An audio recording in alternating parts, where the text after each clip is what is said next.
Canterbury Aerospace have announced their $1 billion vision, but will they actually get there? And what exactly is it? Chris Keall is New Zealand Herald senior business reporter with us this morning. Chris, good morning. Hiya. What is this vision? Well, at the moment, Christchurch has become something of a tech hub, and especially an aerospace hub. You've got companies like Dawn Aerospace who are doing the unmanned space plane. They just sold one to the Oklahoma Space Agency for $17 million US. Mark Rocket's Keall that does the really high-flying drones that look like gliders, which we able to fly for days.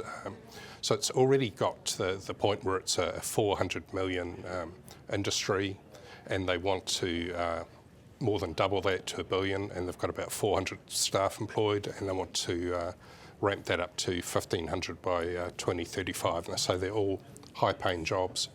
Which is great, I mean, and good to be ambitious. Who owns this? What's the structure like here? Well, you've got Christchurch NZ, the council's development authority, and a number of the companies all working together. At the moment, it's sort of like coordinating, helping to get more grads out of the local university, telling the story. Judith Collins, who's the space minister, one of the few space ministers in the world, as she likes to say, was on hand. She's not supporting it with any money, but she says she is cutting red tape. So, for example, the government and the previous government have put 30 million into this airstrip called Taufaki out west of Banks Peninsula, which Dawn Aerospace and others are using. And Collins announced a measure yesterday that essentially makes it what they call a sandbox, so aerospace players can do test flights there without having to re-permit all the time. Right, okay, so government making life a bit easier for the business side of it. Yeah. What exactly is this plan involve? And they're quite fixated, or focused, I should say, on diversity targets, quite ambitious diversity targets for their hiring. Yeah. What is that about? What's the story there? At the moment, I think it's fair to say they haven't actually audited the industry at this point, but it's something of a white male preserve. By 2035, they want to have half the workforce identifying as Maori, Pacifica or women. Right, and what are they going to do to get there, or how do you do that? They sort of talked up the merits of the goal.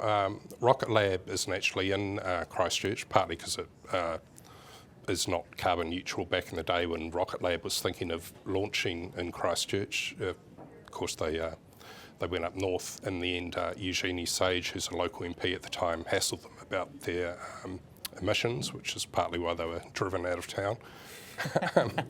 So there's that emissions target, but Rocket Lab has provided something of a template for diversity. They had a scheme for getting money if a staff member referred someone who's hired. And if you referred a male who's ultimately hired, you get a $1,000 bonus. And if you referred a female who's ultimately hired, you get a $5,000 bonus. Whoa. So presumably that motivated people to do a bit of networking. Yeah, I can't imagine Judith getting behind something like that. It's not really. I did ask her about that, and she sort of talked around it. She said hiring on merit was very important, but diversity was also a good target. Okay, so equivocating a little bit there. Chris, appreciate you coming in this morning. Great pictures too of what's going on in Christchurch and Canterbury.